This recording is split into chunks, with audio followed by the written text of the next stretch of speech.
Hello to all of you wonderful moms out there. This is episode 46 of the Solve for Mom podcast, the show where you find out how to align your time with your values and who you are. I'm your host, Anoki Kapasi. Welcome back, everyone. Today we're going to have a quick dose of some real, honest-to-goodness productivity success. I know as moms, you are constantly feeling like you're drowning in your everyday tasks and you're always juggling parenting and household responsibilities with absolutely no time left for yourself by the end of the day. You're negotiating your endless to-do list, which makes you feel so scattered and overwhelmed, and you're still wondering if you're ever going to catch up. It's that daily time challenge that we all face, and that is what inspired me for today's episode. I'm sharing 3 easy steps to manage your time successfully. You're going to learn practical strategies to achieve better balance, create effective systems for managing your responsibilities, and finally reclaim time for what matters most to you. So pop those earbuds in and go take a walk and get ready to master time to stop feeling overwhelmed. Are you looking for a way to blend success and motherhood without losing sight of who you are? I get it. I've been there too. Hi, I'm Anoki, a PhD researcher, business owner, and homeschooling mom of 2 boys. As your life coach, I help moms like you create a life you love at home and at work. If you're ready to stop feeling overwhelmed, overscheduled, and overlooked, and you want a clear roadmap to a balanced life, a meaningful career, and finally feeling like yourself again while still being the amazing mama that you are, you're in the right place. In this complex equation we call life, it's time to sharpen our pencils and our minds and solve for mom. Today's episode is going to be power-packed with helping you overcome this feeling of never having enough time to accomplish anything beyond childcare or feeling like your day is just one long to-do list. With the strategies from today's episode, you're going to be able to start achieving more balance and feeling like your days are structured, peaceful, like there's a rhythm to your daily life, where you can actually have time to nurture family connections or reclaim some personal time.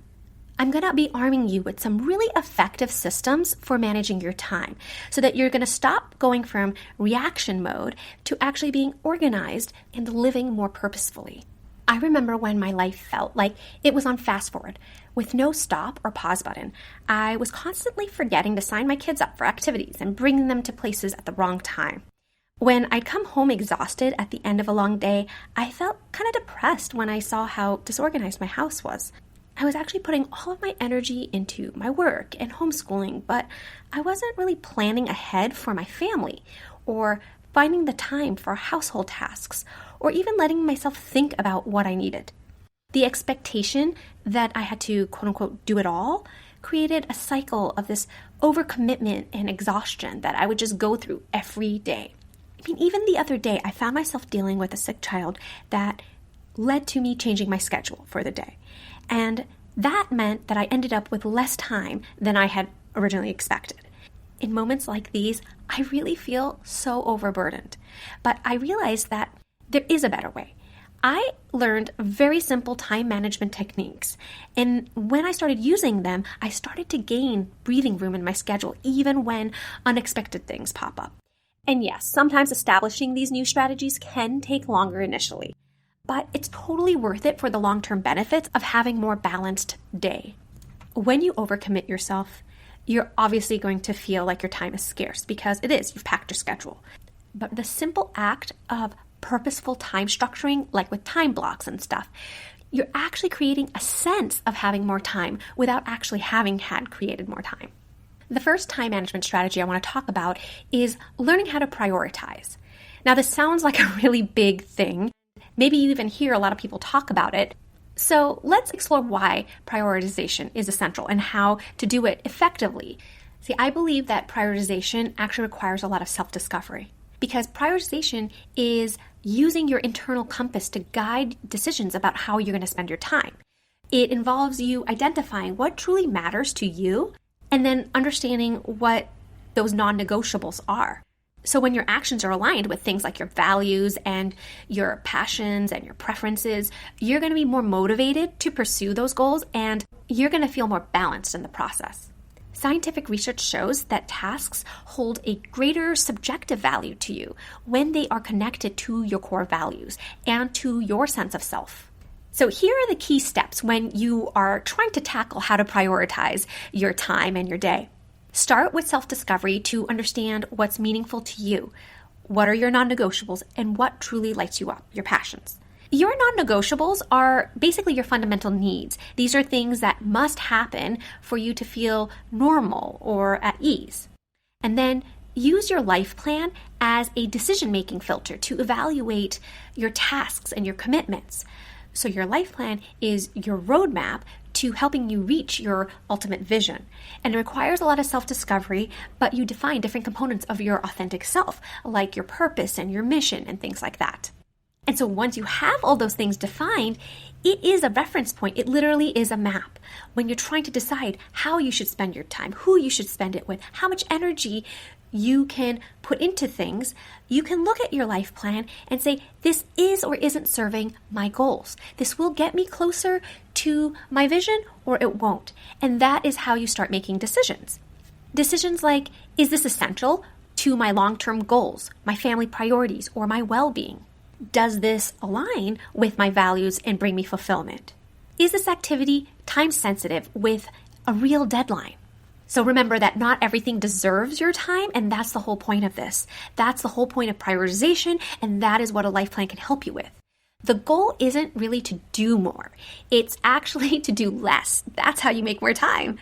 But you're being selective and intentional in what you're going to focus on, basically focusing on what truly matters to you. And sometimes it's easy to get off track and start pursuing things and spending your time in ways that are maybe somebody else's goals. And so with a life plan, you can stay on track. The second strategy is to use something called a focus funnel. This is really good once you've established your priorities.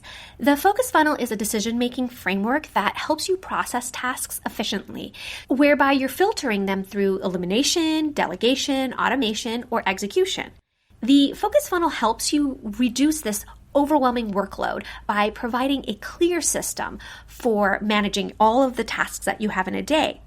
So to use the focus funnel, you basically just start by listing all of your current tasks and responsibilities, everything that's on your plate, okay? And then for each task, you move them through the funnel by saying, hey, is this a priority for me? Does it add any value to my life? If it's not a priority and it doesn't add value to your life in any way, it's not something you want to do even, then ask yourself, can this be removed entirely? It's highly likely that you can just eliminate it. So everything else that's left are either things that are priorities or things that are nice to do's, nice to haves. They add value to you in some way, but they aren't top priorities. So I would start with your priorities first and start asking yourself whether they can be delegated, automated, or executed.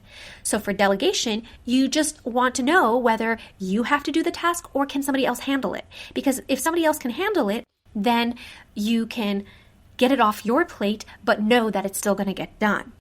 Now, delegation does require some resource planning, and again, a life plan will help with that, but that is a great way to start clearing off your schedule a bit. Automation is basically something that can be systemized and that essentially will get done without anyone specifically having to do it. You've basically created a set and forget system. You know that even when you're sleeping, this task will get done. And then tasks which you have to execute, if it must be done by you and only you, then that is something you would want to very specifically schedule and spend time doing.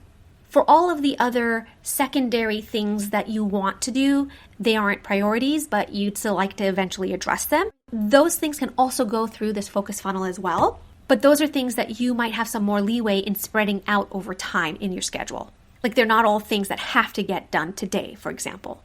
Because remember, the goal isn't to do everything. It's to really intentionally focus on what truly matters to you and then finding ways that you can handle or eliminate the rest of the stuff. The third strategy is to create buffers in your schedule. Buffers are intentionally planned gaps in your schedule that serve as backups, emergency time slots, I like to think of them as. The point of them is that they create flexibility into your daily routine. When you have buffers, it helps to reduce your stress that you feel because it's for unexpected things that pop up or when things change in your schedule. This is especially important for moms since there's always going to be something that's just going to be thrown your way, right? A wrench in your plans or some unexpected things, especially with kids, that just always seems to happen and you didn't plan for it. So the way to accommodate those surprise happenings is to have these buffers. So when you're building these buffer times into your daily and weekly schedules, you want to base it on your current daily rhythm and pace. You just want to keep that in mind and in the background because you want to create these buffers where there's sort of natural gaps or where it makes sense to potentially have nothing filled there.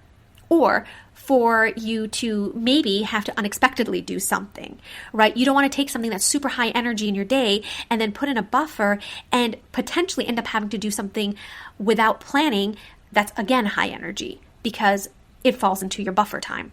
Ideally, when you're planning in these buffers, it's done in a way that's realistic in terms of offering flexibility. If you think about the range of unexpected situations that could pop up, you might want to imagine, what would my day feel like if X, Y, or Z happened unexpectedly? And then that's kind of how you decide where to add in some buffer times. I personally like to plan buffers really strategically around my high priority tasks. Like I know I'm going to do something and I know it's going to get done. And then I pad before and after those tasks with a little bit of buffer time. And sometimes my buffers are only 15 minutes. That's great. But sometimes I'll actually pad in a little longer. If I've done something that's really high energy and I want to say, hey, sometimes it'll be really nice to just have 30 minutes, say, afterwards with nothing planned, knowing that potentially something could pop up in there. And so one thing that really helps with buffers is to start training family members about how you've designed these buffers, right? To let them know the point of them, how you're doing this, and start establishing a system for handling non-urgent requests so that they know that if they're asking you something on a busy day, that you will address them and generally when they could expect you to be able to do that. And just like I said earlier, the goal isn't to fill every moment up. It's actually, with the buffers, you're creating a breathing room that allows you to kind of, roll with the punches. And when life throws you some unexpected activities or challenges your way, you feel a little more calmer about having to handle it. To know that it's not taking time away and adding stress to your schedule, that there is a way that you're going to be able to handle these. So overall, having these systems and infrastructure in place will give you so much more flexibility and peace of mind to handle whatever comes up. So let's recap these powerful strategies so that you can start taking back control of your time. 1, prioritize. With that, you're going to get crystal clear on what truly matters by connecting with your values and your non-negotiables. This is going to help you filter out all the noise and focus your energy where it actually counts. The second strategy is to use a focus funnel. And this is really simple, right? But it's so effective as a process of taking your tasks through elimination, delegation, automation, or execution. So stop trying to do it all, okay? This is really going to help you simplify your time. And then you want to build in buffers. So these are intentional gaps that you put into your schedule so that you can handle all the unexpected bumps that inevitably come up in our mom lives. This is what's going to give you that breathing room and help you reduce your stress. So just start with one of these strategies this week, and then even a small tweak in your schedule and how you manage your time might actually lead to a huge shift in how balanced and purposeful your days feel. If you're ready to dive deeper into creating systems that actually work, the same high-performance strategies that I have used for 15 years in scientific consulting for industry, and then use them now in your busy mom life, I'd love to explore how we can apply these to your busy mom life. If you're ready to get personalized guidance on managing your time effectively, I'd love to help you through my Balanced Mom coaching program. In our first call, we start with a comprehensive self-discovery assessment to understand what truly matters to you and what lights you up. So this is going to help with the prioritization and also build out your life plan. This sets the foundation for creating systems that actually work for your life. And then from there, we're going to develop that customized life plan. That is your personalized roadmap for aligning your time with your values and your vision. And together, we'll implement proven time management strategies like time auditing and using the focus funnel to help you make intentional decisions about how to spend your time, because I know your time is precious. So when I say personalization, I mean that it's more than just tailoring it to your life. I work with your schedule. So if a 30-minute one-on-one call doesn't fit your calendar, you can opt out and instead select white glove services like a done-for-you life plan or on-demand coaching through custom 5-minute videos and audio messages. My program flexes to match your availability while maintaining the highest quality of service. So let's explore if this could be the right fit for you. Just book a free exploratory call using the link in the show notes, and we can really discuss how to help you create a balanced life that you deserve. So until next time, keep showing up for yourself and for your family. You're amazing, and I know you've got this, Mama. I hope today's episode will help you create time and freedom to pursue something you love to do. If you enjoy this show, please subscribe and tell other ambitious mamas about it. Who knows, you might even make a new friend by sharing a tip. It's all free. By the way, it would be amazing to hear what you think about the show when you leave a review. After all, my passion is to make this a great experience for you. Thank you for making my show a part of your day. I'll see you next week for another episode of the Solve for Mom podcast with Anoki Kapasi.